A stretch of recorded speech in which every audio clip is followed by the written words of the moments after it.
India TV YouTube channel को subscribe करें और बेल आइकन दबाएं। पश्चिम बंगाल में चुनाव का ऐलान होते ही आरोप प्रत्यारोप की राजनीति भी शुरू हो गई है। बंगाल में 8 चरणों में इलेक्शन होने हैं और ममता बनर्जी सवाल उठाते हुए उन्होंने कहा कि एक ही जिले में 3 चरणों में वोटिंग क्यों करवाई जा रही है।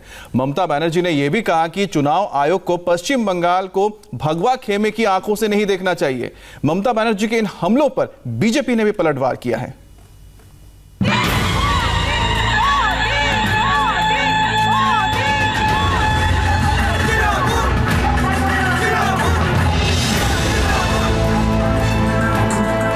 भूमि के समर की रणभेरी बज चुकी है।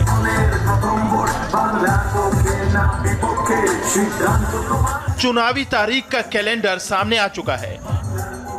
ठीक 64 दिन बाद ये साफ हो जाएगा कि बंगाल में बीजेपी की ताजपोशी होगी या दीदी सत्ता की हैट्रिक लगाने में सफल होंगी। बंगाल का चुनाव भविष्य का रहस्य है, लेकिन सियासी भविष्य को सुनहरा बनाने के लिए बंगाल में हर बात पर राजनीति हो रही है।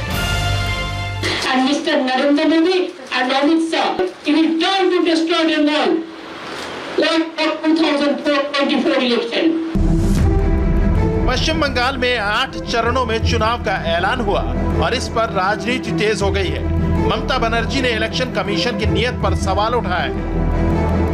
ममता ने कहा कि लंबा चुनाव बीजेपी को फायदा पहुंचाने के लिए करवाया जा रहा है, जबकि बीजेपी का कहना है कि ममता अब चुनावों में गड़बड़ी नहीं करवा पाएंगी, इसीलिए बौखला गई हैं।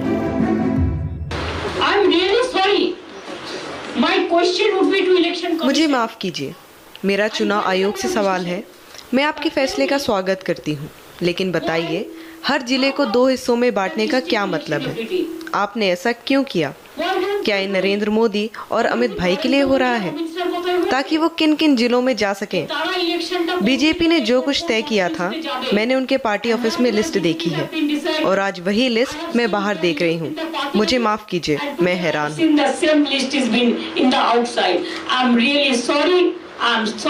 सिर्फ वो मसलमैन का बलबूते पर चुनाव जीतना चाहते हैं और चुनाव आयोग का नजरदारी जितना ज्यादा होगा उतना मसलमैन का प्रभाव कम होगा और जनता अपना अधिकार का प्रयोग कर पाएंगे, जनतांत्रिक अधिकार का प्रयोग करेंगे और इसे डर तृणमूल कांग्रेस का है और इसीलिए ममता बनर्जी चिल्ला रहा है।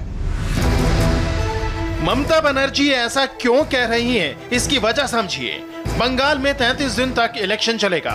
बंगाल में ऐसे कई जिले हैं जहां 2 या 3 चरण में वोट डाले जाएंगे। साउथ 24 परगना जिले में 3 चरण में चुनाव है, जबकि पश्चिम मिदनापुर, पूर्वी मिदनापुर, बांकुड़ा, हावड़ा, हुगली, नादिया, मालदा, मुर्शिदाबाद जैसे दर्जन भर जिलों में 2-2 फेज में चुनाव होगा। पिछले यानी 2016 के बंगाल चुनाव में 6 राउंड में वोटिंग हुई थी। उस वक्त भी ममता ने चुनाव आयोग पर निशाना साधा था, लेकिन तब ममता की पार्टी को 294 में से 211 सीटें मिली थी। बीजेपी सिर्फ 3 सीटें जीत सकी थी। मजे की बात यह है कि एक तरफ ममता इलेक्शन कमीशन की निष्पक्षता पर सवाल उठा रही हैं और दूसरी तरफ ये भी कह रही हैं कि कोई कुछ भी कर ले, सरकार तृणमूल कांग्रेस की ही बनेगी।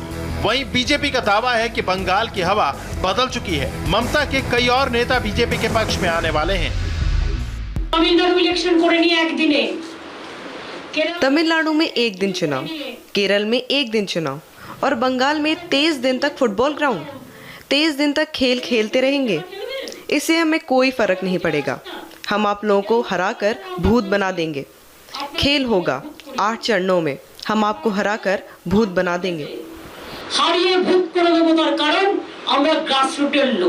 और भी लोग आने वाले हैं।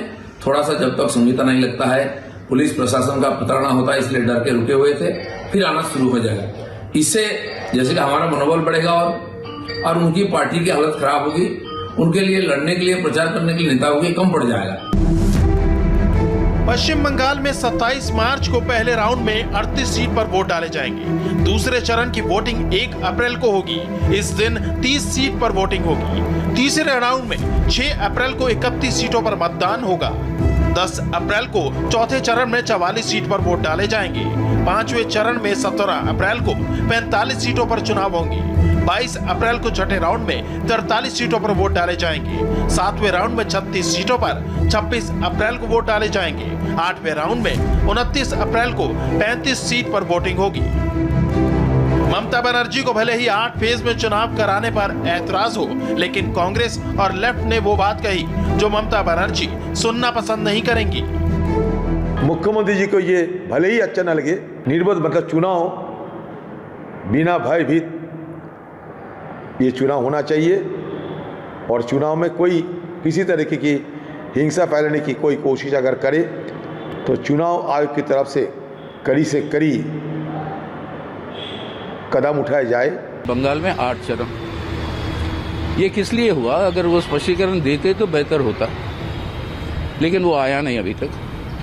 जो भी है वो निर्णय जो लिए हैं उसकी तो अब आदेश है तो वो तो पालन करना ही है हमारी जनतांत्रिक प्रणाली ने। कांग्रेस और लेफ्ट ने पिछली बार भी 7 चुनाव लड़ा था और दूसरे नंबर पर आए थे। इस बार एक नई रणनीति ने रूप लिया है। दीदी की टेंशन बढ़ाने के लिए लेफ्ट फ्रंट और फुरफुरा शरीफ के पीरजादा अब्बास सिद्दीकी की पार्टी इंडियन सेकुलर फ्रंट के बीच सीटों का समझौता हुआ है।